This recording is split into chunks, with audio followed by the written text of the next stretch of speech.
Kellan's cousin. And most of my memories from Kellan were Easter.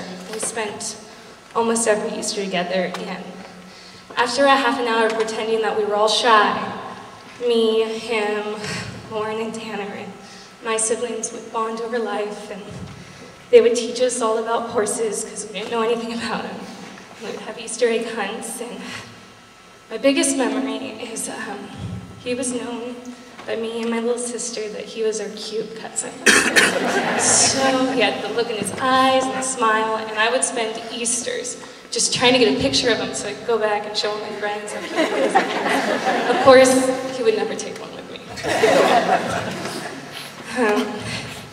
Kellan was a great kid. He made his own sensation in life, and we're never going to know why he was taken from us so shortly. But listening to a song recently, I got this quote from Queen. One by one, only the good die young, always flying too close to the sun, but we'll remember forever. Brandis. I'll just tell you about the first time Kellan and I met. I was riding with Brad Vaughn at the time, and I'd heard about the Ward family, but I hadn't actually met them yet. And I was a really shy guy. Even I was 10 years older than Kellan, but I was still pretty shy. And I remember seeing him in the loafing camp thinking, oh, that must be Kellan. But I rode past him maybe 5, 6 times, and he finally rides over to me and says, put her there, I'm Kellan Ward. And we've been inseparable ever since. Although I was 10 years older than Kellan, I always felt like I always introduced him as my younger brother, but I always felt like he was an older brother. I felt like if you really knew Kellan, if you ever met him, that was Kellan. Most of us, you just get a shell of the person, but I mean, if you knew Kellan, you really knew him. He didn't hold anything back, and so that was Kellan. We were at a show in Bakersfield. I don't know what I was doing. I didn't do very well. I was sitting on my horse by myself, and he rides up, sits next to me, and just sitting there real quiet. He looks over at me, he goes, what are you doing, man? I just kind of laughed. He goes, I don't know what you're thinking about out there, but you need to stop, because you're one of the best riders here, and you know what you're doing. We know that you know what you're doing. It's terrible, stop it. So I said, hey, no. But, you know, the look in his face, I could tell that he meant it, because he meant pretty much everything he said. And, you know, they always remember that. And the other thing was that he called me at 7 o'clock on a Sunday morning, woke me up and said, dude, go on eBay. There's a Rolex for 80 bucks. You can buy it. I said, Kellan, it's a Rolex. It ain't 80 bucks. I'm like, yeah, you're probably right. Did I wake you up? Yeah. All right, go back to sleep. That was Kellan, you know, he was a really good friend of mine. He's, you know, just tore me up when I heard about it. Liberty Moyer, who is now in Paris, she was very upset when hearing about Kellan, and she asked me to make sure that I'm here today.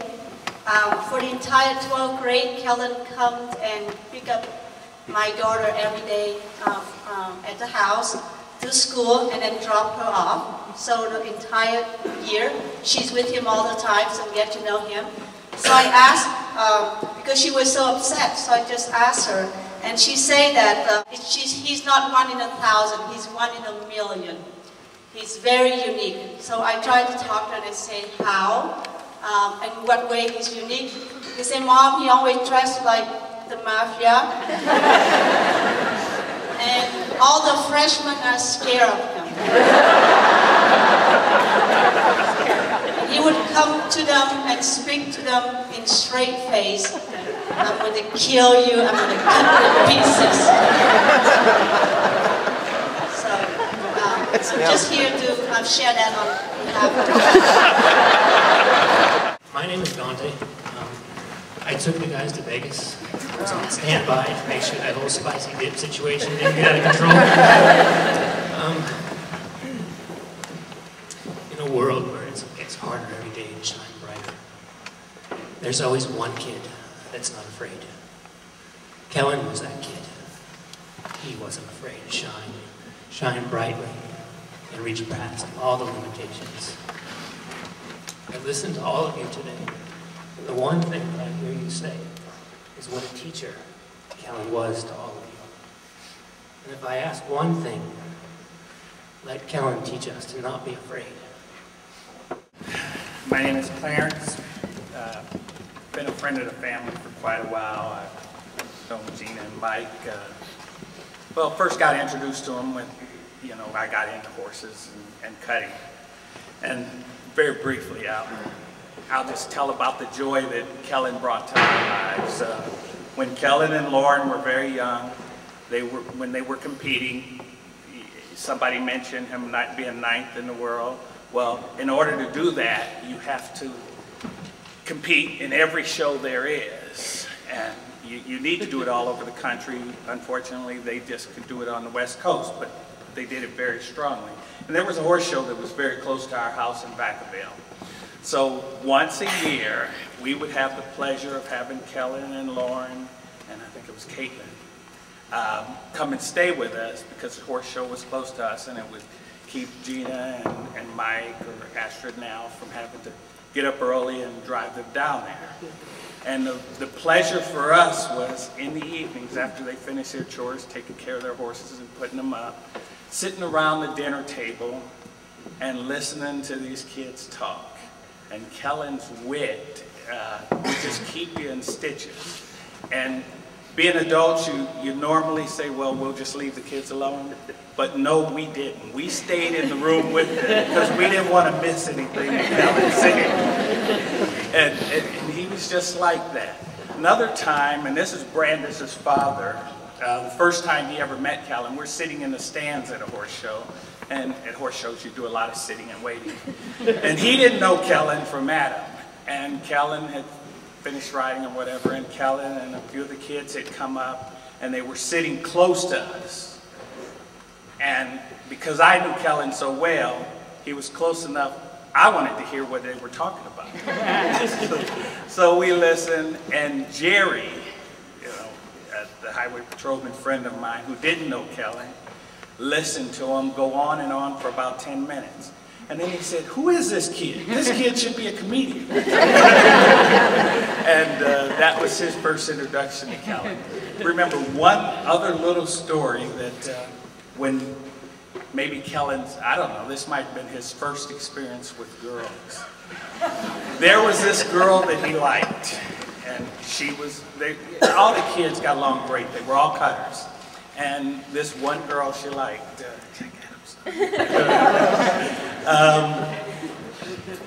And so guys, I guess at that stage, girls are usually more mature than boys. But in the early stages, I guess boys' hormones act up quicker than girls do. And so Kellan decided he wanted to ask this girl out on a date.